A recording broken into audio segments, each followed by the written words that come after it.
નમસ્કાર દર્શક મિત્રો, આપણે વૈશ્વિકરણની દુનિયામાં જીવી રહ્યા છીએ. એવું કહેવાય છે કે વી લીવ ઇન એન ઇન્ટરડિપેન્ડન્ટ વર્લ્ડ.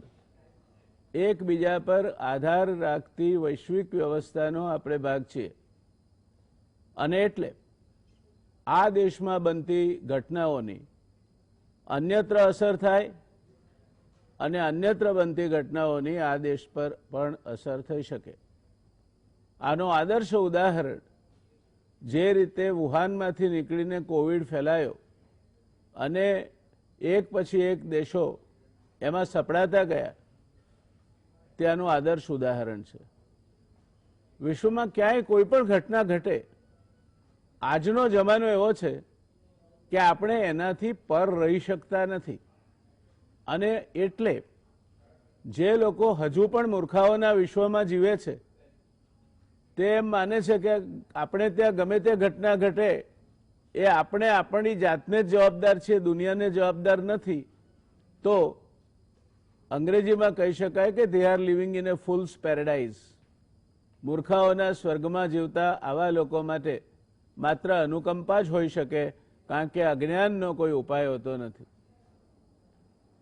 આજે વાત કરવી છે એક એવી ઘટનાની જેણે વિશ્વને ચમકાવી દીધું છે અને ભારત એનાથી ખૂબ મોટા પાયે અસરગ્રસ્ત થાય તે પ્રકારની પરિસ્થિતિનું નિર્માણ કર્યું છે. ખુદ પ્રધાનમંત્રીએ આ બાબતની ચિંતા કરવી પડી અને સલામતી સલાહકાર સાથે, ગૃહમંત્રી સાથે, અન્ય જે નિષ્ણાતો છે તેમની સાથે બેઠક કરીને આ આખી વાતનો તાગ લેવો પડ્યો. તે જ ભારત માટે આ વાત કેટલી ગંભીર છે તેનો પુરાવો છે. દોસ્તો, 15મી ઓગસ્ટ ભારતનો સ્વાતંત્ર્ય દિવસ. બરાબર એ જ દિવસે તાલિબાની આતંકવાદીઓએ અફઘાનિસ્તાનની રાજધાની કાબુલ પર કબજો કર્યો. અફઘાનિસ્તાનના રાષ્ટ્રપતિ અશરફ વિદેશ ભાગી ગયા. અફઘાનિસ્તાન સંપૂર્ણપણે તાલિબાન શાસિત દેશ બન્યો. દહેશતનો માહોલ તો એટલો છે કે દેશ છોડી જવા માટે લોકો એરપોર્ટના રનવે પર દોડી રહ્યા છે. વિમાનમાં જગ્યા ન મળે તો એના પર લટકીને પણ લોકો દેશ છોડવા તૈયાર છે અને એમાં કેટલાકે પોતાનો જાન પણ ગુમાવ્યો છે. 1 મે 2021 અમેરિકાએ અફઘાનિસ્તાનમાંથી પોતાનું સૈન્ય પરત બોલાવવાનું શરૂ કરી દીધું. ત્યારથી જ આતંકવાદીઓ ગેલમાં આવી ગયા હતા. ઓગસ્ટ મહિનાના એક સપ્તાહમાં તેમણે 10થી વધુ પ્રાંત પર કબજો કરી લીધો. 1996 થી 2001 દરમિયાન તાલિબાની શાસન અફઘાનિસ્તાન પર રહ્યું ત્યારે તેમણે કરેલા અત્યાચારને યાદ કરીને કાબુલના વતનીઓએ વિદેશ ભાગવા માટે દોટ મૂકી છે. આ સાથે જ અફઘાનિસ્તાનમાં શરિયત કાયદા મુજબ શાસન આવી ગયું છે. અફઘાનિસ્તાનમાં હાલ કરફ્યુ જેવો માહોલ છે. બધે જ અફરાતફરી છે. આ બધાનું કારણ અમેરિકા અફઘાનિસ્તાનમાંથી એકાએક નીકળી ગયું તે છે. અમેરિકન રાષ્ટ્રપ્રમુખ તો 15મી ઓગસ્ટે પ્રેસ કોન્ફરન્સ કરી એવા બણગા ફૂંકતા હતા કે અમેરિકાએ અફઘાન સેનાને એવી તાલીમ આપી છે કે તે તાલિબાનોને ફાવવા નહીં દે. એમ કહી શકાય કે અમેરિકાએ 4 પ્રમુખ, અબજો ડોલર, લાખો જિંદગી અને 20 વર્ષ અફઘાનિસ્તાનમાં પોતાનું કૌવત દાખવ્યા બાદ છેવટે અફઘાનિસ્તાન એ જ તાલિબાનોને સોંપીને રસ્તો પકડ્યો છે. અમેરિકાએ તો આ ઇતિહાસ રચ્યો છે. જગત જમાદારી કરવા જવાનું અને ફાંકા ફોજદારી કરવાનું અને પછી જગતની સૌથી મોટી એવી આ મિલિટરી તાકાત નીચે માથે ચૂપચાપ બદનામ થઈને નીકળી જાય એવા કિસ્સાઓ ફિલિપિન્સ, વિયેતનામ, ઇરાક અને હવે અફઘાનિસ્તાનમાં આપણને જોવા મળ્યા છે. જગત જમાદારી અને ફાંકા ફોજદારી કરનાર અમેરિકા એકેય જગ્યાએ નિર્ણાયક જીત મેળવી શક્યું નથી. એના આ ઉદાહરણ છે. અફઘાનિસ્તાનમાં અમેરિકાનું દાખલ થવું તેની તવારીખ ઉપર આપણે જરા નજર નાખીએ. 2001 તાલિબાનોને ભગાડવા માટે અમેરિકા અફઘાનિસ્તાનમાં દાખલ થાય છે. ત્યાર પછીની ઘટનાઓમાં શું બન્યું? તો $3 ટ્રિલિયન ધુમાડો થયો. 2,41,000 લોકો માર્યા ગયા. 2,442 અમેરિકન સૈનિકોએ પોતાનો જાન ગુમાવ્યો. 20,000 કરતાં વધુ અમેરિકન સૈનિકો ઘાયલ થયા. અફઘાન લશ્કરી દળને તૈયાર કરવા 90 અબજ અમેરિકન ડોલર ખર્ચવાનો અમેરિકા દાવો કરે છે. છેવટે 2021માં કોઈ પણ આયોજન વગર અમેરિકા અફઘાનિસ્તાન ખાલી કરી જાય અને પાછું તાલિબાનોના હાથમાં સોંપી દે છે. 2001 થી 2021 20 વર્ષમાં અમેરિકા જેવી વૈશ્વિક મહાસત્તાએ અફઘાનિસ્તાનમાં રહીને તાલિબાનોને નાબૂદ કરવા તો દૂર રહ્યા, પણ પોતાની નિષ્ફળતાના સ્વીકાર રૂપે અફઘાનિસ્તાન ફરી પાછું આ રાક્ષસી તત્વોના હાથમાં સોંપી દીધું છે. આ પરિસ્થિતિમાં અફઘાનિસ્તાનમાં હવે કટ્ટર સુન્ની પંથી તાલિબાનોનું રાજ્ય સ્થપાયું છે. પાકિસ્તાન, ચીન તેમજ રશિયા અને ઈરાને પણ એને માન્યતા આપી છે. ભારતે તત્કાલીન અફઘાનિસ્તાનના રાજ્યકર્તાઓને અફઘાનિસ્તાનમાં આંતરમાળખાકીય સવલતો ઊભી કરવાથી માંડીને અન્ય કામો માટે અબજો રૂપિયાની મદદ કરી છે. ઈરાનનો ચાબોહાર પાકિસ્તાનના ગ્વાદર પોર્ટ, જે લગભગ ચીનને આધીન છે, તેના વિકલ્પે વિકસાવવાનો પ્રયત્ન અને ઈરાનમાં રેલવેનું માળખું ઊભું કરવું, ઈરાનમાં તેલ અને ગેસનું સંશોધન કરવું, પોતાના સામરિક અને વ્યાપારિક હિતો ઊભા કરવાનો ભારતનો પ્રયત્ન લગભગ હવે ભાગી પડ્યો છે તેમ કહેવામાં અતિશયોક્તિ નથી. આ સંયોગોમાં અમેરિકાનું અફઘાનિસ્તાન છોડી જવું અને તાલિબાનોનું વીજળી વેગે અફઘાનિસ્તાન કબજે કરવું ભારત માટે ઘણા બધા નવા પ્રશ્નો ઊભા કરશે, અને એ કયા પ્રશ્નો ઊભા કરશે તે કલ્પનાનો વિષય છે. અમેરિકાએ પાકિસ્તાન સાથે મિલિટરી સંબંધો તેમજ પાકિસ્તાનને સહાય આપવા સુદ્ધાની તૈયારી બતાવી છે. અત્યારે યુનોની સલામતી સમિતિનું અધ્યક્ષપદ ભારત પાસે છે. આ સંયોગોમાં યુનોની સલામતી સમિતિની કામગીરી પણ અત્યંત અગત્યની બનવાની છે.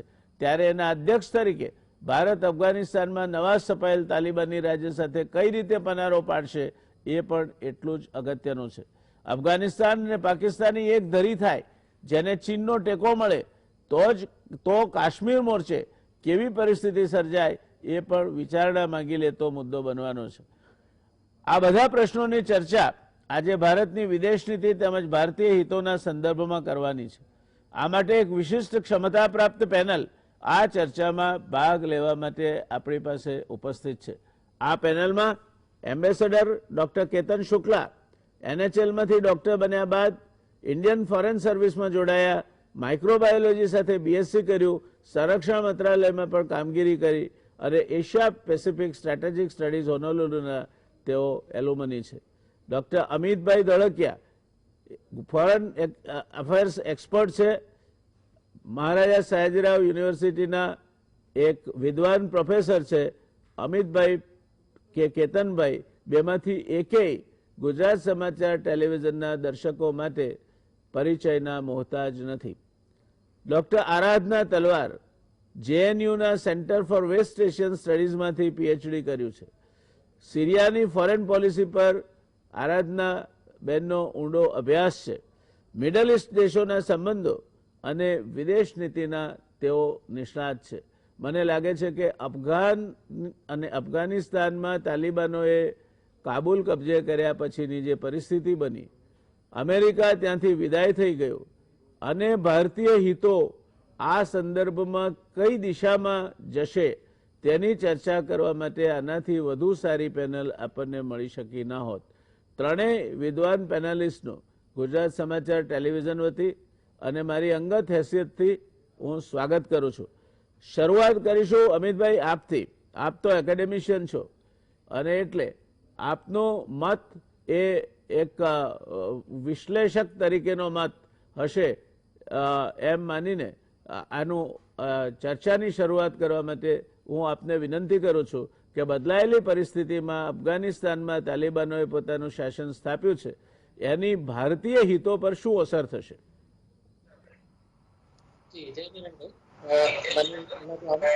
કે ગુજરાત સમાચાર ટીવી નો આ પોપ્યુલર શો આપની નિશ્રામાં આપની એન્કરશીપ હેઠળ ફરી શરૂ થયો છે અને ફરીવાર અવનવા વિષયો સાથે વિશદ ચર્ચાઓનો દોર શરૂ થઈ ગયો છે.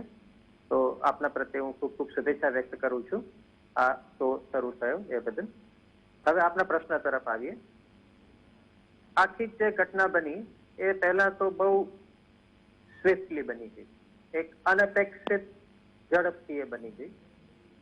લોકોનો એવો અંદાજ તો હતો કે ક્યાંક ને ક્યાંક તાલિબાન અફઘાનિસ્તાનના મોટા વિસ્તાર પર પોતાનો કબજો જમાવશે, પણ આટલી ઝડપથી અને કોઈ પણ પ્રકારના પ્રતિરોધ વગર તાલિબાન કાબુલ અને લગભગ સમગ્ર અફઘાનિસ્તાન પર પોતાનો કબજો જમાવી દેશે એવો અંદાજ કોઈને ન હતો. આમાં જુદા જુદા સૂચિતાર્થો હું જોઉં છું.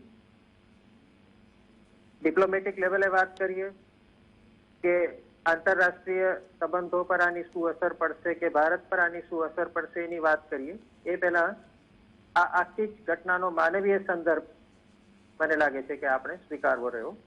અને માનવીય સંદર્ભ એ છે કે અફઘાનિસ્તાનની પ્રજા માટે હવે ખૂબ કપરા દિવસો શરૂ થયા છે. ભલે સંપૂર્ણ સ્વતંત્રતા છેલ્લા 20 વર્ષમાં આ પ્રજાએ ક્યારેય ભોગવી ન હતી.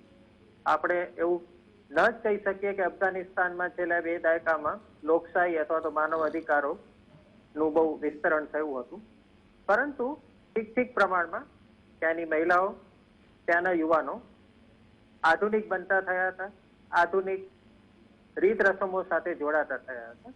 અને આ એક ખૂબ ઉત્સાહ પ્રેરક એવી બાબત હતી કે અફઘાનિસ્તાનના વિદ્યાર્થીઓ ભારત પણ આવ્યા હતા ઘણી મોટી સંખ્યામાં ભણવા માટે, અત્યારે પણ ભણી રહ્યા છે. તો એક બહુ ચિંતાનો વિષય એ છે કે અફઘાનિસ્તાનનો સમાજ ફરી પાછા દાયકાઓ પાછળ જતો રહેશે, સાંસ્કૃતિક દ્રષ્ટિએ, માનવ અધિકારોની દ્રષ્ટિએ, મૂલ્યોની દ્રષ્ટિએ અને મહિલાઓની સમાનતાની દ્રષ્ટિએ. એટલે the biggest loser in this whole process is the Afghan society. Second biggest loser, according to me, is United States of America.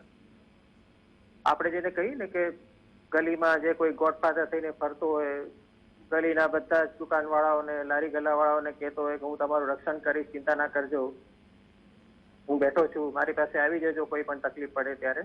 અને ગલીનું કોઈ નાનું ટાબરિયું જઈ અને ગલીના ગોડફાધરના મોઢા ઉપર થૂકી આવે અને એને મારે અને પેલો ગોડફાધર કશું ના કરી શકે, એવી સ્થિતિ અત્યારે અમેરિકાની થઈ છે કે આજ પછી અમેરિકાના વચનો ઉપર કયો દેશ વિશ્વાસ કરશે એ મોટો પ્રશ્ન છે. America's security guarantees to other countries have lost their credibility. પ્રશ્ન એ છે કે અમેરિકા એના સાથીઓનું રક્ષણ કરી શકશે કે કેમ ભવિષ્યમાં? આટલી મોટી સેના જો 75,000ના તાલિબાનોના ફોર્સની સામે ઝૂકી જાય, 20 વર્ષના વાણા વહી જાય છતાં પણ કોઈ પણ પ્રકારનો ફાયદો સ્ટ્રેટેજિક લેવલે અમેરિકન સેના ન કરી શકે, તો હવે એ પૂછવાનો સમય આવી ગયો છે કે is America really that powerful? આપણે જે એને માનીએ છીએ એટલું એ શક્તિશાળી રાષ્ટ્ર રહ્યું છે કે કેમ? કાલે તાઇવાનમાં જો ચાઇના કશું કરશે તો તાઇવાનને અમેરિકા બચાવી શકશે કે કેમ? એ પ્રશ્ન છે. કાલે સાઉથ કોરિયામાં જો ઉત્તર કોરિયા કશું કરશે તો અમેરિકા દક્ષિણ કોરિયાને બચાવી શકશે કે કેમ?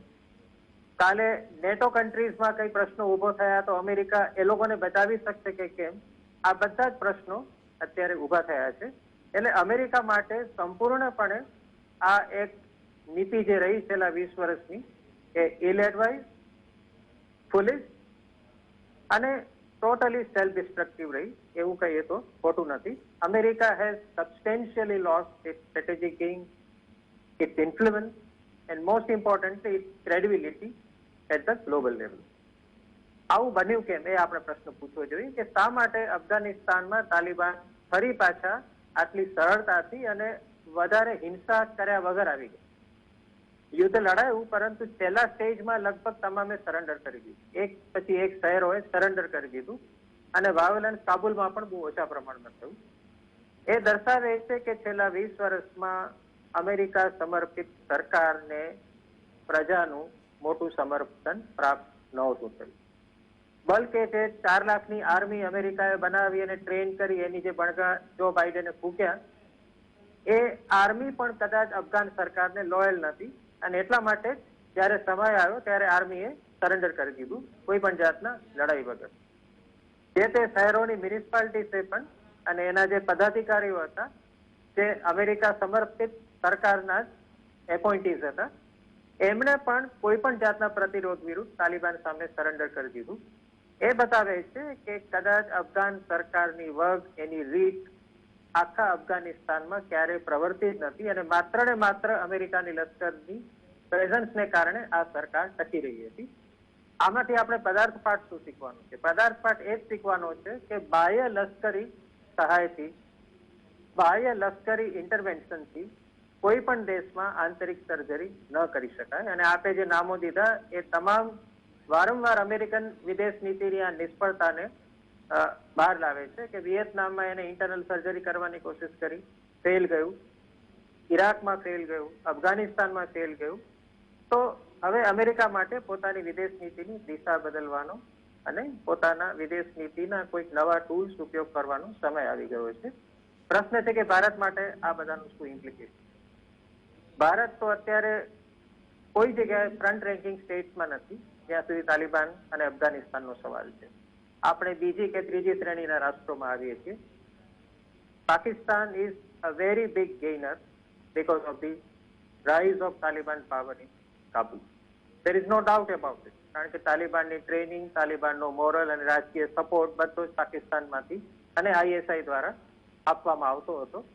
અને પાકિસ્તાનના પ્રમુખ વડાપ્રધાન ઇમરાન ખાને પણ જે આજે સ્ટેટમેન્ટ કર્યું છે તાલિબાનને વધાવતું અને તાલિબાનની તરફેણમાં, એ દર્શાવે છે કે હવે પાકિસ્તાન અને અફઘાનિસ્તાનની જે ધરી છે એ વધારે મજબૂત થશે.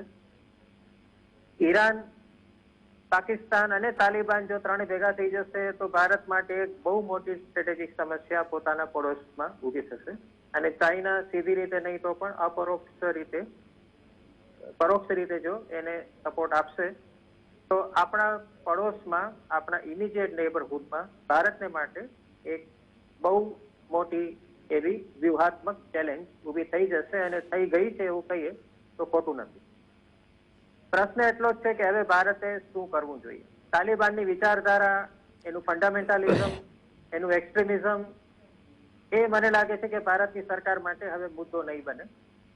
ભારત માટે અત્યારે ડિફેન્સિવ નીતિ રહેશે કે આપણે આપણા હિતોને કેવી રીતે સાચવવા. અને આપણું સૌથી મોટું હિત એ છે કે તાલિબાન ભારતમાં ટેરરિઝમને કોઈ જ રીતે પ્રોત્સાહન ના આપે, એને કોઈ રીતે સપોર્ટ ના આપે, ખાસ તો કાશ્મીરના સંદર્ભમાં.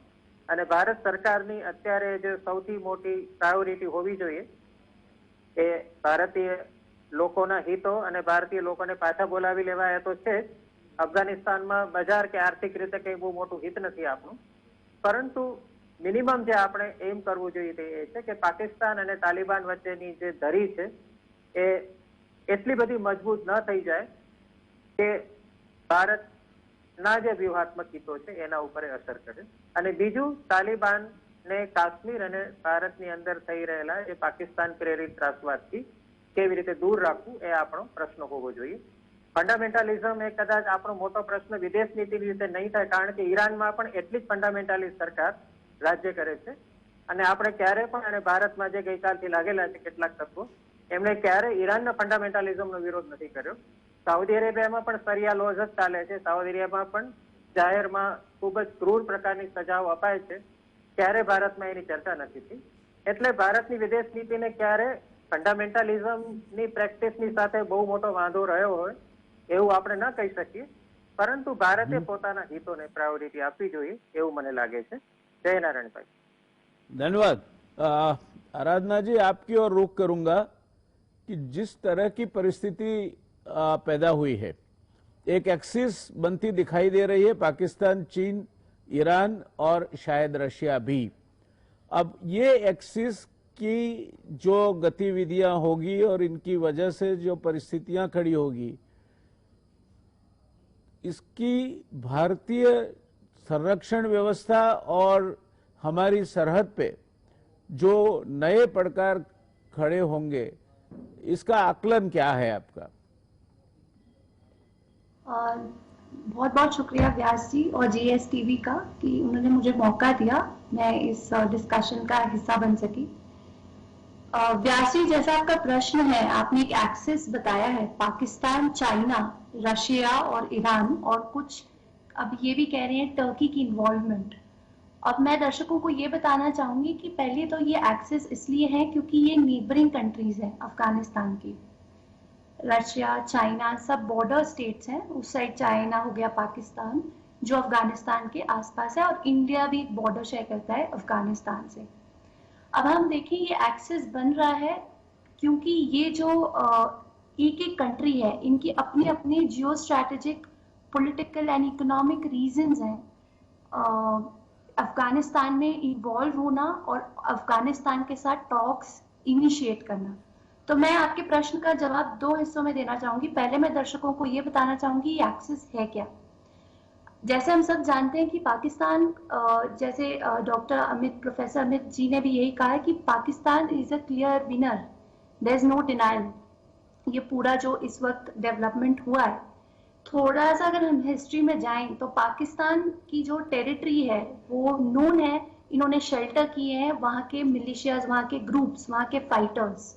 और अगर मैं कुछ और पहले हिस्ट्री में ले जाऊं तो ये 70s और 80s के दशक में पाकिस्तान और यूएस ने मिलके मुजाहिदीन को ट्रेन किया था अगेंस्ट सोवियत, जब उस वक्त, उस दौरान जब इन्वेजन कहते हैं, कुछ लोग ऑक्यूपेशन कहते हैं, जो आजकल तालिबान है। तो बेसिकली पाकिस्तान ने बर्थ दिया है तालिबान को 90s के दौरान में, एंड पाकिस्तान ने रिकग्नाइज किया था तालिबान को as a legitimate political force in Afghanistan जब 96 में पावर में आया। उसके बाद अगर हम देखें, पाकिस्तान का हमेशा से रोल रहा है बहुत सटली वहां के जो शेल्टर्स हैं उनको बेस, वहां के जो फाइटर्स हैं उनको बेस देना अपनी टेरिटरी पे।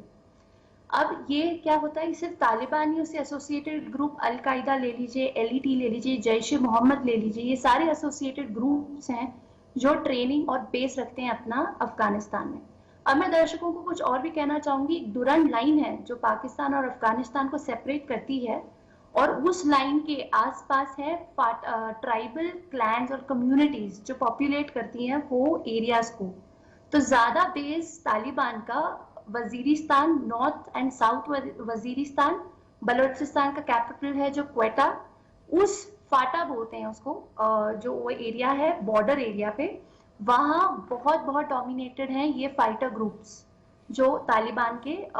यूएस के जब बॉम्ब हुआ था, जब बॉम्बिंग्स हुई थी 2001 के बाद, उन्होंने वहां जाके शेल्टर लिया था। तो उस डुरंड लाइन बॉर्डर से फाइटर्स को आना जाना, तालिबान के फाइटर्स को आना जाना बहुत इजी था under the nose of Pakistani army. और सबसे इंपॉर्टेंट ग्रुप यहाँ ये भी है हक्कानी नेटवर्क, जो एक एसोसिएट करता है अपने आप को तालिबान से, और इनको ट्रेनिंग काफी हद तक दी गई है पाकिस्तान से। कहते हैं आईएसआई का ये क्रिएशन है। अब मैं जाऊंगी चीन की तरफ। चीन का इकोनॉमिक इंटरेस्ट है अफगानिस्तान पे। पहले से जो भी संबंध रहे हैं चीन के अफगानिस्तान के, ये purely economic and trade and investment relations रहे, कमर्शियल रिलेशंस रहे। पॉलिटिकल एंड डिप्लोमेटिक सिग्निफिकेंस थोड़ी कम रही है बायलैटरल रिलेशंस में। 2014 के बाद, 2012 एंड 2014 के बाद, जब भी यूएस ने बोला था कि हम यूएस विड्रॉल करना शुरू करेंगे अफगानिस्तान से, 2014 के बाद चाइना और अफगानिस्तान के रिलेशन स्ट्रॉन्ग होने लग गए थे इकोनॉमिक एंड पॉलिटिकल टर्म्स में। अब ये बहुत जानना जरूरी है कि अफगानिस्तान इंपॉर्टेंट क्यों है चाइना के लिए। सबसे इंपॉर्टेंट है, Afghanistan is a rich source of rare earth metals, जिसके लिए चाइना ग्लोबल सप्लायर है, ग्लोबल और मार्केट डोमिनेट करता है। तो आपके पास अफगानिस्तान में रेयर अर्थ मेटल्स है जो चाइना थ्रू जो भी गवर्नमेंट इन पावर रहे उसमें एक्सेस करना चाहता है और चाहेगा। दूसरी इंपॉर्टेंट चीज है चाइना का border road initiative and China Pakistan economic corridor जो अफगानिस्तान के थ्रू जाएगा। तो ये रीजंस की वजह से चाइना हमेशा से अफगानिस्तान के साथ इकोनॉमिक रिलेशंस पे सिग्निफिकेंट फोकस रखा है और अब आगे भी रखेगा। थर्ड कंट्री ले लीजिए ईरान, जो बॉर्डर है अफगानिस्तान के साथ, वो भी अफगानिस्तान के साथ रिलेशंस रखना चाहते हैं, इंस्पाइट कि ईरान शिया डोमिनेटेड है कंट्री है और अफगानिस्तान सुन्नी डोमिनेटेड कंट्री है। ट्रेड रिलेशंस की वजह से वहां से जो ट्रेड जाती है वो ईरान के लिए बहुत इंपॉर्टेंट है, एंड तालिबान को भी, और आई वुड रादर से अफगानिस्तान जो पहले की गवर्नमेंट रही उनको भी ईरान इंपॉर्टेंट है, क्योंकि वो बहुत इंपॉर्टेंट लिंक बन जाता है वेस्टर्न मार्केट के लिए, अपनी सप्लाईज के लिए। जो भी मैन्युफैक्चरिंग अफगानिस्तान में होती है। एंड सबसे इम्पोर्टेंट बात है रिफ्यूजी प्रॉब्लम जो ईरान फेस करता है अफगानिस्तान से, और I would also say migration problem. तो इन फैक्टर्स की वजह से ईरान ने बहुत फोकस बनाया है बायलैटरल रिलेशंस की तरफ। रशिया, जैसे आपने बहुत राइटली पॉइंट आउट किया, हाल फिलहाल में रशिया और चाइना की बायलैटरल एक्सरसाइज हुई है 5 डेज की नॉर्दर्न चाइना में, क्योंकि रशिया भी बहुत इंपॉर्टेंट मानता है अब स्टेबल अफगानिस्तान को सेंट्रल एशिया की स्टेबिलिटी के लिए या सेंट्रल एशियन पॉलिटिक्स के लिए। क्योंकि आप देखें ताजिकिस्तान, उज्बेकिस्तान, ये सारी तुर्कमेनिस्तान बॉर्डर स्टेट्स हैं अफगानिस्तान से जहां रशिया का होल्ड है। अब ये एक्सिस के दौरान इंडिया पे इसका डेफिनेटली इम्पैक्ट होगा। जैसे आपने कहा, फर्स्ट है सिक्योरिटी जी। मैंने जैसे दर्शकों को एक पूरी बैकग्राउंड दी है कि ये पाकिस्तान शेल्टर करता है। आराधना जी, आपने बहुत अच्छी तरह से पूरे मसले को समझाया। समय मुझे बाध्य कर रहा है एक छोटा सा कमर्शियल ब्रेक लेने के लिए। ये आगे की चर्चा में फिर आपके पास में आऊंगा, मगर अभी हम रुकेंगे एक छोटे से कमर्शियल ब्रेक के लिए। नमस्कार दर्शक मित्रों, ब्रेक बाद અફઘાનિસ્તાનમાં પ્રવર્તમાન પરિસ્થિતિ અંગેની આ રસપ્રદ ચર્ચામાં આપનું સ્વાગત છે। જઈશું આપણે ડોક્ટર કેતનભાઈ પાસે। કેતનભાઈ, તાલિબાન અને પાકિસ્તાનની આ ધરી, એમાં વચ્ચે ચીન તડકો મારશે, આ બધું ભેગું થઈને કાશ્મીર મોરચે ભારત માટે કેવા પડકારોનું સર્જન થશે? અને બીજું, આપણે શાબોહાર થકી એક ગદરના વિકલ્પે એક લેન્ડ રૂટ આપણને મળશે એ પ્રકારનું આખું આયોજન કરી રહ્યા હતા, તો એ આયોજન શાબોહાર, ઈરાનની રેલવે, આ બધાનું હવે શું ગણવાનું આપણે? આમાં એવું છે કે આજે અફઘાનિસ્તાનની પરિસ્થિતિ દીવાલ પર લખેલી હતી। ટ્રમ્પે જ્યારે દોહામાં આ લોકો જોડે એગ્રીમેન્ટ કર્યો અને અફઘાન ગવર્મેન્ટને બહાર રાખી, એટલે આમે બિદેનને ઓગસ્ટમાં તો સૈનિકો પાછા ખેંચવાના જ હતા, પણ એણે જે જલ્દી ખેંચ્યા એ થોડું છે। પણ આમાં બે વસ્તુ છે કે જો એમાં કોઈ પણ વચ્ચે તાલિબાન અને અમેરિકન સોલ્જરમાં જો કેઝ્યુલિટી થઈ હોત તો એ આના કરતાં બી બિદેન માટે બહુ ભયંકર વસ્તુ થઈ ગઈ હોત। એટલે જો આખી દુનિયા માટે ઘણા નિષ્ણાતો ચર્ચા કરી રહ્યા છે કે અમેરિકાનું સ્ટેટસ શું રહેશે। તો અમેરિકાનું અત્યારે આપણા માટે પણ ઇમ્પોર્ટન્ટ છે કે અમેરિકામાં અત્યારે મને એવું લાગે છે કે તાલિબાન અને અમેરિકા વચ્ચે સમજૂતી થઈ ગઈ છે। એટલે જે અમેરિકા અને એમના સોલ્જરો અને 30થી 40,000 માણસોને જો શાંતિથી કાઢી લેશે તો બિદેન માટે એક બહુ મોટી પોઝિટિવ પોઈન્ટ થશે, કારણ કે અમેરિકાની પબ્લિક આનાથી બહુ ખુશ રહેશે। હમણાં જ 15 મિનિટ પહેલાં જબીના ઉલ્લા મજુદ્દીન, તાલિબાનના સ્પોક પર્સનની પ્રેસ કોન્ફરન્સ થઈ હતી, તેમાં એણે બહુ ચોખ્ખું કહ્યું છે કે તાલિબાન 1996 પછી ઘણી વસ્તુઓ શીખ્યું છે અને એમાંથી આપણે અત્યારે જે એ પરિસ્થિતિ છે કે આપણા જે પ્રોજેક્ટ હતા કે આપણે જે આગળ કાશ્મીરમાં જવાનું છે, તેમણે 3 વસ્તુ કહી છે કે વી વિલ ફોલો શરિયત, બરાબર છે, એમાં આપણને કોઈ પ્રોબ્લેમ નથી। All international agency can work, all women can work, doctors can work, they have given amnesty, blanket amnesty to everyone. યુનિસેફે ડિસેમ્બરમાં હેરાતમાં છોકરીઓને ભણવા માટે તાલિબાન જોડે એગ્રીમેન્ટ કર્યો હતો, એ પહેલાં એકવાર ચર્ચામાં મેં કહ્યું હતું। તો એમણે એ પણ કહ્યું છે કે ઇન્વેસ્ટમેન્ટ અમે વેલકમ કરીએ છીએ। તો તાલિબાન આમાંથી ઘણું શીખ્યું છે। અત્યારે જે ધૂરી છે એમાં આપણે સૌથી મહત્વની વસ્તુ એ છે કે ઈરાન ચાઇનાને લીધે અફઘાનિસ્તાન જોડે થોડા દિવસ સુધી રહી શકે, પણ અફઘાનિસ્તાન પાકિસ્તાન એ ધૂરી આપણે જેટલી માનીએ છીએ એટલી સાદી સીધી નથી, કારણ કે અબ્દુલ ગની બરાદાર જે અત્યારે અફઘાનિસ્તાનના પ્રેસિડેન્ટ તરીકે ગણાય થાય એવું લાગે છે કે બરાદારને અમેરિકાના કહેવાથી પાકિસ્તાને જેલમાં મૂક્યા હતા, દોહા ટોક માટે એમને છોડ્યા ટ્રમ્પના કહેવાથી, અને એ મુલ્લા ઉમરના શાળા થાય છે। ગુલબદન અખ્તિયાર આજે તાલિબાનના બધા લોકોને મળ્યા, એટલે જે આખું જે 20 ટેરરિસ્ટ નેટવર્ક છે એમાંના મોટા ભાગના જે પાકિસ્તાનના છે એ પણ એમના કુલ 10,000 માણસો છે એવું રિપોર્ટરો ત્યાંના જે CIA ને એ લોકોના અમેરિકામાં ચર્ચા ચાલે છે। એટલે આપણા માટે અત્યારે પરિસ્થિતિ એવી છે કે હમણાં જે છેલ્લી દોહામાં મિટિંગ થઈ, તો દોહા મિટિંગની અંદર આપણે ગયા હતા, એમાં કતારમાં યુએસ, ચાઇના, પાકિસ્તાન, ઉઝબેકિસ્તાન અને યુકે હતા. ચાઇના, રશિયા હતા.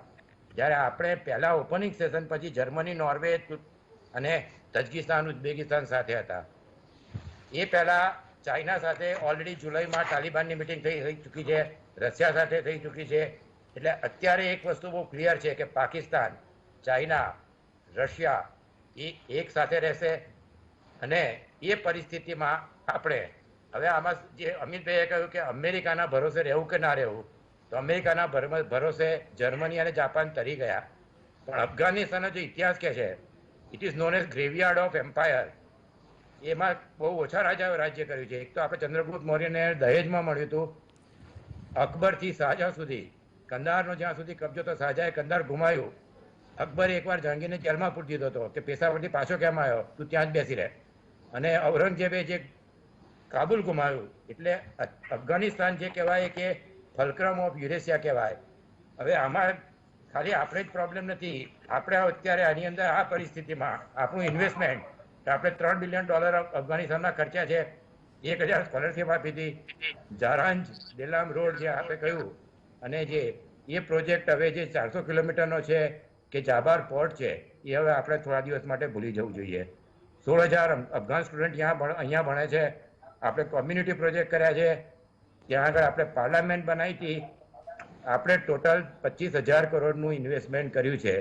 એટલે આમાં બે વસ્તુ કહી શકાય કે વિદેશ નીતિમાં લોંગ ટર્મ જે ધ્યાન રાખવું જોઈએ, ઇન્ટેલિજન્સ, એમાં થોડી ચૂક તો કહેવાય જ. કારણ કે અફઘાનિસ્તાનમાં હવે અત્યારે આપણે તાલિબાન જોડે સીધા ડાયરેક્ટ ટોક કરી શકીએ એવા કોઈ સંબંધો છે નહીં. જ્યારે પાકિસ્તાન એ તાલિબાનને એડવાઇસ આપી રહ્યું છે. અને આજે પ્રેસ કોન્ફરન્સ પરથી લાગે છે કે તાલિબાન આ વખતે એમનું જે કહેવાય કે સૌમ્ય સ્વરૂપ દેખાડશે. થોડા દિવસ બિડેન જોડે ઝઘડામાં પડશે નહીં. કારણ કે બિડેનની પ્રાયોરિટી અત્યારે દુનિયાના પોલીસ બેન મનાની જરાય નથી. એમણે 2009માં પણ આનો વિરોધ કર્યો હતો. 15માં પણ ઓબામાને કહ્યું હતું કે ઉસ્માલા બિન લાદેનને મારી નાખ્યો એટલે આપણું કામ પૂરું થઈ ગયું છે. એમણે કેટેગોરિકલ કહ્યું છે કે we can not build the nation, we will not fight other country way they don't want to fight. સૌથી મહત્વનો મુદ્દો છે કે આટલા ઝડપી કેમ થયું? તો કરપ્શન ભયંકર હતું. જે સૈનિકોની સંખ્યા છે ખોટી બતાવી છે, ટ્રેનિંગ થઈ નથી અને ગની ભાગી જવાના છે, બધાને ખબર હતી. એટલે આમાં અત્યારે પરિસ્થિતિ એ છે અફઘાનિસ્તાનમાં કે તાલિબાન પોપ્યુલર થઈ ગયું હતું. લાસ્ટ ટાઈમ એમણે સાઉથમાંથી શરૂ કર્યું હતું, પણ આ વખતે હજારા અને નોર્થન રિજિયનથી એમણે સૌથી પહેલાં બધું કેપ્ચર કર્યું. હજારા રિજન એ કહેવાય કે બહુ ટોટલ એન્ટી તાલિબાન હતું. એટલે તાલિબાનનો અત્યારે લોકોનો સપોર્ટ છે. એમના શરિયત માટે પણ 60% ઉપર લોકોને સપોર્ટ છે.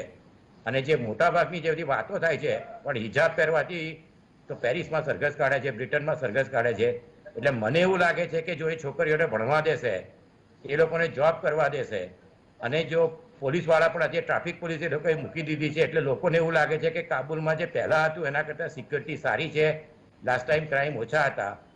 એટલે મારું એવું માનવું છે કે આપણે અત્યારે તો એના માટે પણ લાંબા સમયમાં આપણે 100% ધ્યાન રાખવું જોઈએ કે ચાઇના, પાકિસ્તાન અને તાલિબાન, અફઘાનિસ્તાન એ એક ધૂરી પાકી રહેશે.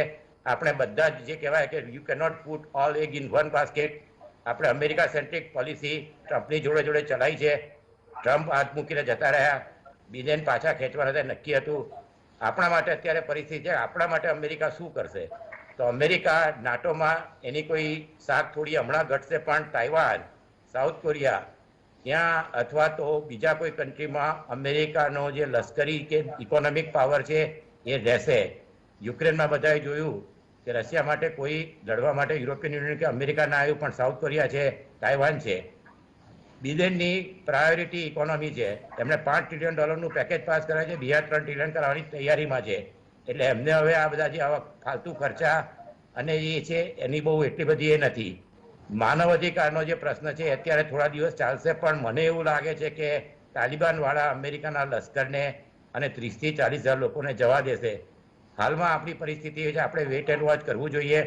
યુએન સિક્રેટરી આપણે પ્રેસિડેન્ટ છીએ, એટલે આપણે એ પણ ધ્યાન રાખવું જોઈએ કે તાલિબાનની સામે બહુ મોટા સ્ટેટમેન્ટ કરવાની અત્યારે આપણે કોઈ જરૂર નથી. તાલિબાન આગળ કેવી રીતે આગળ વધે છે એ પ્રમાણે હવે આપણે 3 થી 4 મહિના કે 6 મહિના વેટ એન્ડ વોચ કરવું જોઈએ. લોંગ ટર્મ પોલિસી ડિસિઝનમાં આપણે એ જોવું જોઈએ કે રશિયા અને અમેરિકાએ 10,000 સોલ્જરની 15 દિવસ પહેલા બહુ મોટી મિલિટરી ડ્રીલ કરી છે.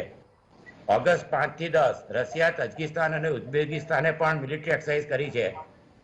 તાલિબાનને લીધે એક પ્રશ્ન મોટો એ ઉભો થશે કે ચાઇના ખાલી 70 કિલોમીટરની બોર્ડર ધરાવે છે, એનો જે ઉગી રિજન છે અને એમાં જે તુર્કિસ્તાન ઇસ્લામિક પાર્ટી છે એણે ઘણી જગ્યાએ એમના ટેરરિસ્ટ છે.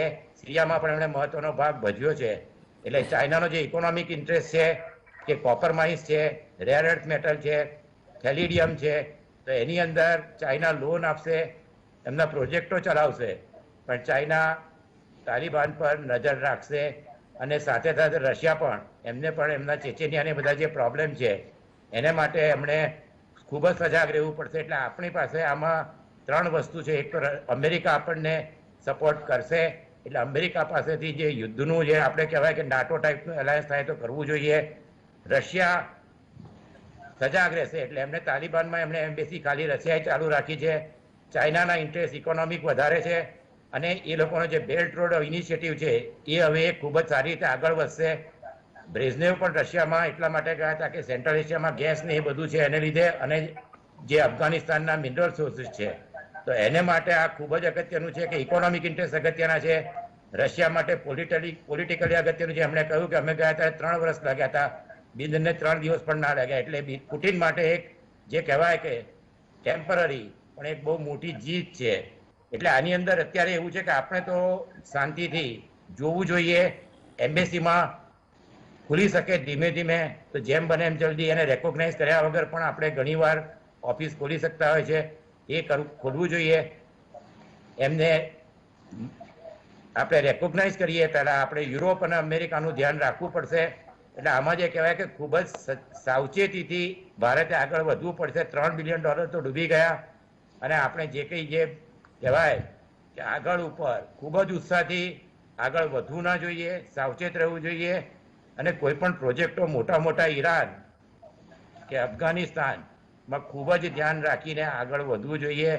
આર્મીમાં આપણે તૈયારીઓ કરવી પડશે, કારણ કે કાશ્મીર જે છે એ બહુ સંવેદનશીલ થઈ ગયું છે, અને જે એની જે અત્યારની પરિસ્થિતિ છે એ ખૂબ જ જે કહેવાય કે આગ ભરેલી છે. તો એની અંદર તાલિબાન બાકી બધી જગ્યાએ સૌમ્ય રહેશે, પણ કાશ્મીર માટે તો આપણે ધ્યાન રાખવું જ પડશે, કારણ કે તાલિબાન ને ભારતમાં કંઈ થઈ રહ્યું છે તેને માટે દુનિયાના બીજા બધા દેશો બહુ ભયંકર આપણને સપોર્ટ કરે એવી પરિસ્થિતિ મને ઓછી લાગે છે. એટલે ભારત માટે જે પરિસ્થિતિ કહેવાય એ ખૂબ જ સજાગ રહેવાની છે.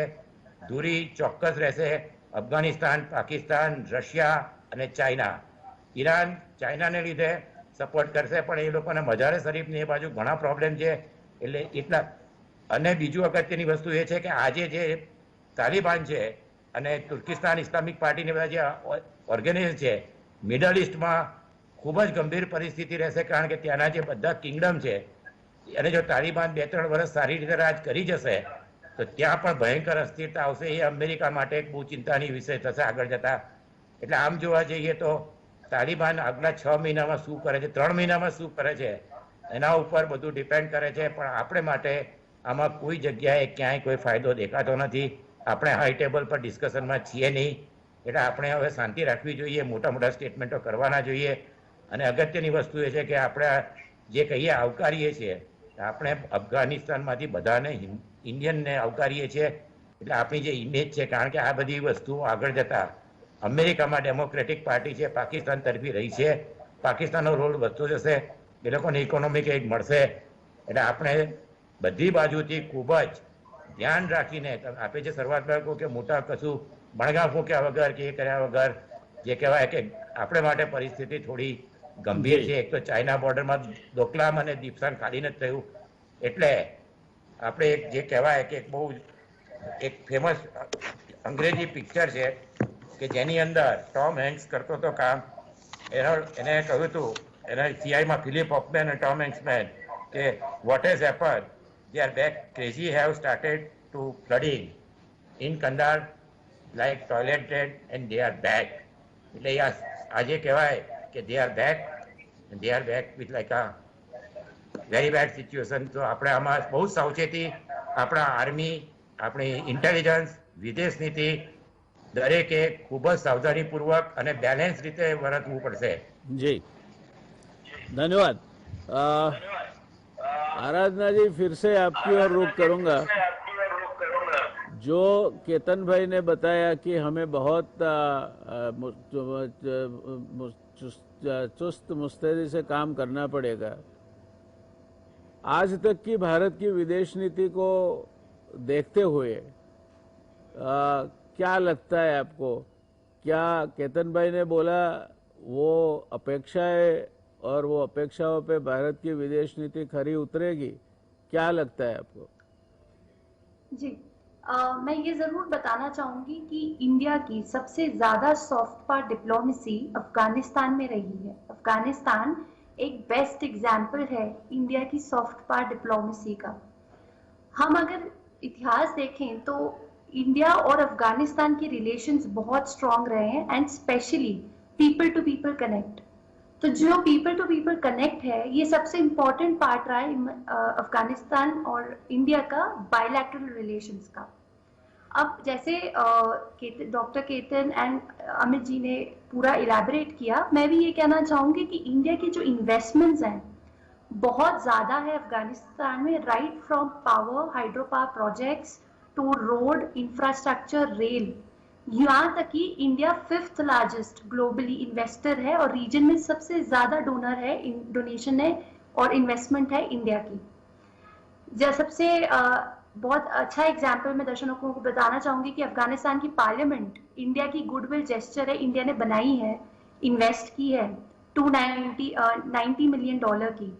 हाल फिलहाल में सलमा डैम न्यूज में था जिसपे अटैक किया था तालिबान ने। इंडिया और अफगानिस्तान फ्रेंडशिप डैम है वो, जिसमें इंडिया ने 90 मिलियन इन्वेस्ट किया है। तो डेफिनेटली इंडिया की जो फॉरेन पॉलिसी रही है, it is more towards soft power, ना कि हार्ड पावर अफगानिस्तान में, जो बाकी कंट्रीज जैसे यूएस की रही है हार्ड पावर। तो इंडिया ने हमेशा एक अलग तरीका अपनाया है अफगानिस्तान के साथ स्ट्रांग होने का। अब इंडिया की पॉलिसी अभी हाल फिलहाल में ये है कि अफगानिस्तान में Afghan led, Afghan owned peace process होना चाहिए।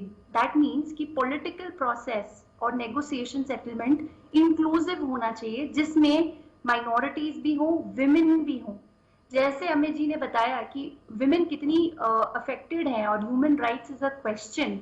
मैं बताना चाहूंगी दर्शकों को कि 1996 के पहले जब तालिबान आया, उससे पहले 70% गवर्नमेंट टीचर्स काबुल में और 40% डॉक्टर्स विमेन थी, जो ड्रास्टिकली रिड्यूस हो गई तालिबान के रेजीम के बाद।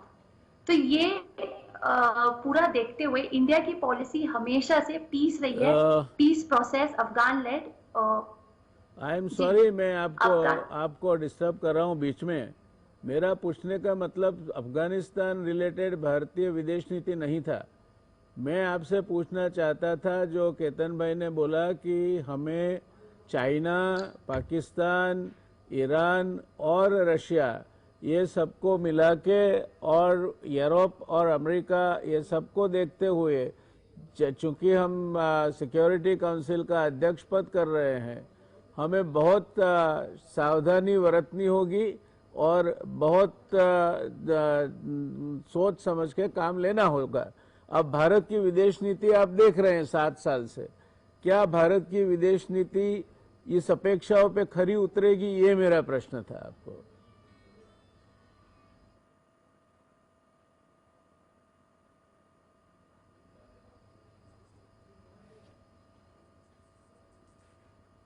અમિતભાઈ, મને લાગે છે સંપર્ક કપાયો છે, તો આપને આજ પ્રશ્ન ઉછીનો આપી દઉં તો ચાલે? ચાલે. તો પ્લીઝ ગો હેડ. હવે આપણે અફઘાનિસ્તાનમાં ઘણું બધું ઉછીનું જ લીધેલું છે.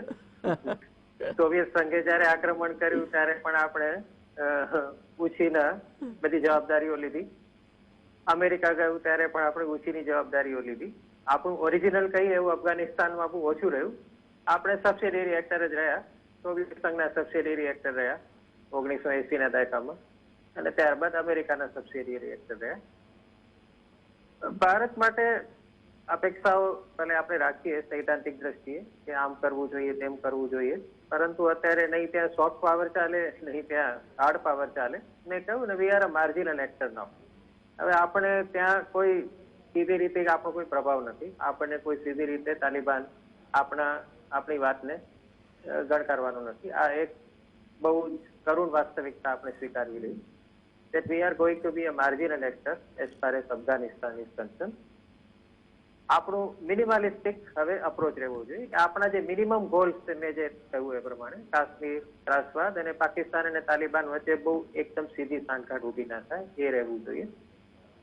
એક જે સંભાવના ઊભી થઈ છે અને પશ્ચિમનો મીડિયા પણ અને અમેરિકા પણ વારંવાર સંભાવનાઓ તરફ નિર્દેશ કરી રહ્યો છે, તે એ છે કે અત્યારનું જે તાલિબાન છે તે 1996 અને 2001 વચ્ચેના તાલિબાનથી જુદું તાલિબાન છે. અને આ જે તાલિબાન છે એ કદાચ મોડરેટ તાલિબાન છે. એ પણ સમજી ગયું છે કે આંતરરાષ્ટ્રીય સ્તરે જો આ નવી તાલિબાનની સરકારે વિશ્વસનીયતા ઊભી કરવી હશે અને અફઘાનિસ્તાનની પ્રજાનો પણ વિશ્વાસ એને જીતવો હશે, તો હવે ગયા ફેઝમાં 1996 થી 2001 વચ્ચે એને જે રીત રસમો અપનાવી હતી એ કદાચ ફરીવાર ન પણ અપનાવે. આજે સાંજે તાલિબાનના એક સ્પોક્સ પર્સને પ્રેસ કોન્ફરન્સ કરી, પહેલી પ્રેસ કોન્ફરન્સ કરી અને તેણે એવું કહ્યું છે કે મહિલાઓએ ગભરાવાની જરૂરત નથી. ઇસ્લામિક કાયદાની અંદર જેટલું અમે આપી શકશું એ બધી જ છૂટછાટો મહિલાને આપીશું. અને આ એક કન્ડિશનલ સ્ટેટમેન્ટ છે. પરંતુ શક્ય છે કે કદાચ સીધી રીતે હવે ત્રાસવાદને સમર્થન આપવાનું તાલિબાન ન પણ કરે. પાકિસ્તાન તરફથી ઘણા બધા એના ઉપર દબાણો ઉભા થશે કે ભારત વિરુદ્ધના ત્રાસવાદને તાલિબાન સમર્થન આપે, પરંતુ તાલિબાનના ઘણા બધા સ્પોક્સ પર્સને છેલ્લા 2-3 વર્ષમાં કહ્યું છે કે કાશ્મીર એ ભારત અને પાકિસ્તાન વચ્ચેનો બાયલેટરલ ઇસ્યુ છે અને અમારે સીધી રીતે કાશ્મીરના મુદ્દા સાથે કોઈ લેવા દેવા નથી. એટલે એક જે અપ્રોચ ઉભો થશે તે એ થશે કે જો ભારત સીધી રીતે તાલિબાનને છંછેડશે નહીં તો સંભવ છે કે તાલિબાન પણ અત્યારે ભારતને સીધી રીતે નુકસાન કરવા માટે એની કોઈ પ્રાયોરિટી નથી. ભારત કોઈ તાલિબાનના માટે અત્યારે દુશ્મન નંબર 1 નથી. દુશ્મન નંબર 1 પશ્ચિમના દેશો છે અને અમેરિકા છે. તો ભારતે અત્યારે આ એક જે થોડીક સ્ટ્રેટેજિક સ્પેસ છે અને વ્યવહારદર્શિતા એ જ દર્શાવે છે કે જો તાલિબાનની ત્યાં સરકાર થવાની હોય તો આપણે ભારતના હિતને કેવી રીતે સાચવવા એ તરફ આપણે નજર રાખવી જોઈએ. અને બીજી જે વાત છે તે એ છે કે તાજિક્સનું ત્યાં શું વલણ રહેશે, આ મહત્વનું છે. ભારતે હંમેશા તાજિક્સને સપોર્ટ આપ્યો છે. તાજિક્સ ત્યાંની 27% માઇનોરિટી છે. તાલિબાન પશ્તુનોની પાર્ટી છે, પશ્તુનોનો જ ગ્રુપ છે. તો ભારત અને તાજિકિસ્તાન વચ્ચે જો એક ધરી ઊભી થાય તો અફઘાનિસ્તાનના જે 27% તાજિક છે એમની પણ જે રાજકીય ત્યાં એક ભૂમિકા છે એ ભૂમિકાને આકાર આપવામાં ભારતની કોઈક રોલ ઉભો થતો હું જોઈ રહ્યો છું. અગાઉ પણ હિકમતિયારને આપણે સપોર્ટ આપેલો જ હતો તાજિકિસ્તાન તરફથી અને તાજિક માઇનોરિટીઝને. તો આ પણ એક નવી પરિમાણ ઉભું થતું જોઈ રહ્યો છું. જી ધન્યવાદ. કેતનભાઈ, અમેરિકાના રાષ્ટ્રપ્રમુખે તો બહુ સરસ વાત કરી. આપણે ગુજરાતીમાં જેને કહેવાય ને ભરા તળાવમાંથી કોરા નીકળ્યા, એમ એમણે કહ્યું કે આ તો અમે તો બધી તાલીમ આપી હતી, સેના તૈયાર કરી હતી, પણ ગની દેશ છોડીને ભાગી ગયા એટલે આ બધી પરિસ્થિતિનું નિર્માણ થયું. તને લાગે છે બિડેનને આ માટે કંઈ વિશિષ્ટ પુરસ્કાર આપવો જોઈએ? કારણ કે પહેલા તો 15મી ઓગસ્ટે એમણે પત્રકાર પરિષદ કરી, એમાં બફાટ કર્યો હતો. આપને લાગે છે બીજો બફાટ છે?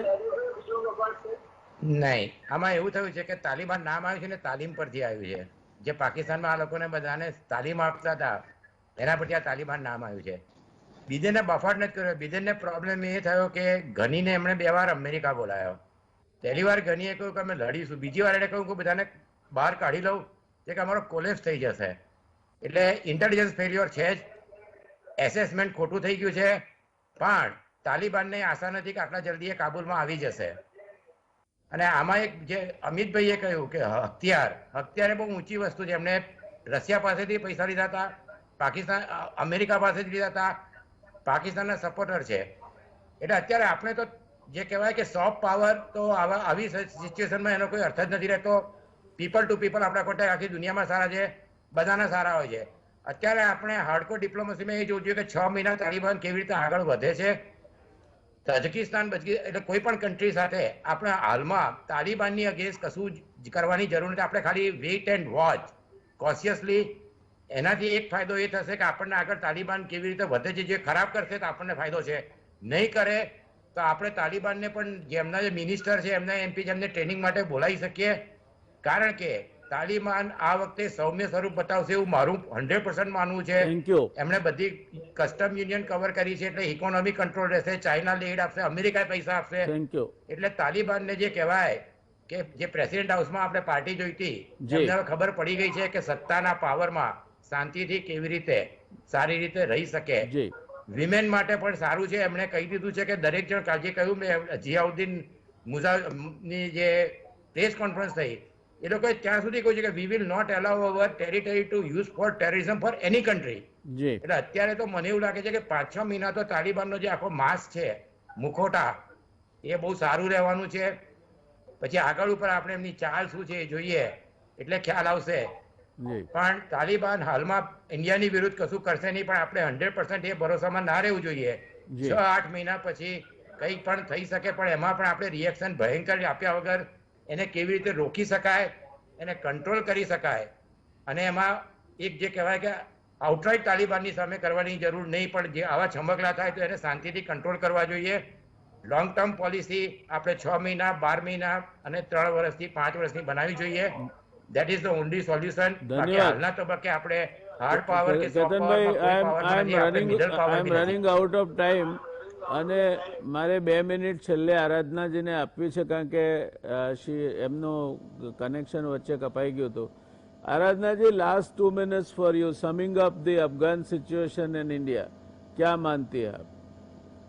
जी, मैं ये कहना चाहूंगी कि जो तालिबान अभी पावर में आ रहा है और जो पहले का तालिबान है, इसमें काफी फर्क है. इन टर्म्स ऑफ फाइनेंस अगर देखें, फर्स्टली ये जो तालिबान है, पहले का तालिबान जो 90s में था वो डोनेशन में था. ये वाला जो तालिबान है फाइनेंशियली काफी स्ट्रॉन्ग है. इनकी अपनी इकोनॉमी है, जिनके रेवेन्यूज आए हैं because of drug trade and also taxation of transit goods. तो ये बहुत फाइनेंशियली पावरफुल तालिबान है अगर मैं वैसे देखूं. जैसे मैं पहले कह रही थी कि इंडिया की पॉलिसी हमेशा अफगानिस्तान के साथ स्ट्रॉन्ग रही है थी और पीपल टू पीपल कनेक्ट पे फोकस रहा है. इंडिया पे डेफिनेटली इसका इम्पैक्ट होगा. फर्स्ट है सिक्योरिटी, जैसे हमने काफी डिस्कस किया, बॉर्डर हमारा मिलता है. दूसरी है कि जैसे पाकिस्तान का एंगल आता है in terms of terrorist organisations, जो इंडिया पे डेफिनेटली इम्प्लीकेशंस होंगी हमारी इंटरनल एंड बॉर्डर सिक्योरिटी पे. सेकेंडली, जैसे मैंने पहले कहा, इकोनॉमिक पे भी काफी इम्पैक्ट आएगा. जो प्रोजेक्ट्स इंडिया ने किए हैं कंटिन्यू होंगे, इस पे काफी एक बड़ा क्वेश्चन मार्क है. थर्ड एंड बहुत इंपॉर्टेंट है जियो स्ट्रैटेजी, जो इंडिया को वेट एंड वॉच रखनी चाहिए. पहले इंडिया को ये देखना चाहिए कि तालिबान पावर में आता है, क्या रोल प्ले करता है, दूसरा ऑपोजिशन का क्या रोल है तालिबान को लेके. Is the peace process Afghan led, Afghan owned? That is India's principle policy. And दूसरा है जियो स्ट्रैटेजी, वहां जो चेंजेस आएंगे. पावर वैक्यूम हुआ है यूएस के विड्रॉल के बाद, क्या वहां चाइना पावरफुल होता है, रशिया, ईरान, टर्की या पाकिस्तान का इन्फ्लुएंस बहुत रहता है. ये सारी जो सिचुएशन बिल्ड होगी, इंडिया को इस वक्त वेट एंड वॉच करना चाहिए before declaring recognition to Taliban और non recognition to Taliban either ways. India को ये बहुत जरूरी है. हमें इस वक्त अपनी सिक्योरिटी, नेशनल सोच समझकर चलना चाहिए. अब एक लास्ट 10 सेकंड में एक प्रश्न का उत्तर मैं आपसे चाहूंगा. क्या आप मानती है कि कश्मीर में जो टेररिज्म का जो आज माहौल है और बढ़ रहा है, उसमें तालिबान के आने से और ये जो अलकायदा वगैरह ग्रुप्स है, उनकी वजह से कोई उसमें बढ़ोतरी होगी या उसमें कोई ज्यादती आएगी? क्या सोचती है आप? जी, मैं इसको डिनाई नहीं करूंगी, क्योंकि अगर मैं 90s का दशक देखूं, जैसे ही तालिबान पावर में आया था अफगानिस्तान में, terrorism and cross border terrorism बढ़ गया था उस दौरान, लेट 90s. तो उस दौरान आपकी पूरी इन्फिल्ट्रेंसी, जो भी इन्फिल्ट्रेशन थी, पीक पे हो गई थी और इंडिया की कश्मीर सिचुएशन फिर से इन टर्म्स ऑफ टेररिज्म काफी फ्रंट पेज पे और बॉइल हो गया था. अब कट टू तालिबान 2.0 जो आजकल कहते हैं, जो ये तालिबान आया है, मैं सिक्योरिटी रूल आउट नहीं कर सकती, जी क्योंकि यही यहाँ की एसोसिएटेड ग्रुप्स हैं, अलकायदा, एलईटी, जैश ए मोहम्मद। जी चाहूंगी दर्शकों को कि बाकी इंटरनेशनल कम्युनिटी की काफी जो कंट्रीज हैं, जैश ए तो मोहम्मद और एलईटी की बात नहीं करते हैं, जो हमारे लिए जरूरी है कश्मीर सिचुएशन को लेके। यानी तो हमें डेफिनेटली हमें सिचुएशन इन चौकन्ना रहना कश्मीर होगा। Can boy. जी जी ધન્યવાદ। દર્શક મિત્રો, આ તાલિબાનનું જે આખું હસ્તાંતરણ થયું છે, નિષ્ણાતોનું એવું માનવું છે કે આ વખતનું તાલિબાન જરા વધારે માઇલ્ડ અને અનુભવના કારણે વિશ્વ સમુદાય સાથે સોચી સમજી અને પનારો પાડવાવાળું તાલિબાન હશે, પણ રશિયા, ચીન, પાકિસ્તાન અને ઈરાન આ એક ધરી એ તાલિબાન સાથે જોડાશે। આપણે ઉતાવળ નહીં કરવી જોઈએ, વેઇટ એન્ડ વોચ કરવું જોઈએ અને જે પરિસ્થિતિ ઊભી થાય તે પ્રમાણે તાલિબાનને માન્યતા આપવી કે નહીં આપવી એનો નિર્ણય લેવો જોઈએ, કારણ કે યુરોપિયન દેશો અને અમેરિકા સાથેના આપણા સંબંધો વિશે પણ વિચાર કરવાનો છે। જ્યાં સુધી કાશ્મીરને લાગે વળગે છે ત્યાં સુધી ક્રોસ બોર્ડર ટેરરિઝમ તાલિબાનના આવવાથી વધી શકે છે અને આપણે એ દિશામાં સચેત રહેવું જોઈએ। આજે બસ આપણે આટલે જ અટકીશું। આગળ જતા શું ગતિવિધિઓ થાય છે, અફઘાનિસ્તાનમાં શું પરિસ્થિતિનું નિર્માણ થાય છે, અમેરિકા અને બીજા દેશો એ તરફ કેવું વલણ રાખે છે, આ બધી બાબતોનો આપણે એક ફરીવાર અભ્યાસ કર્યા બાદ આની ચર્ચા કરીશું। ત્યાં સુધી આજની ચર્ચાને આપણે વિરામ આપીએ છીએ। શુભરાત્રિ, શબ્બા ખેર।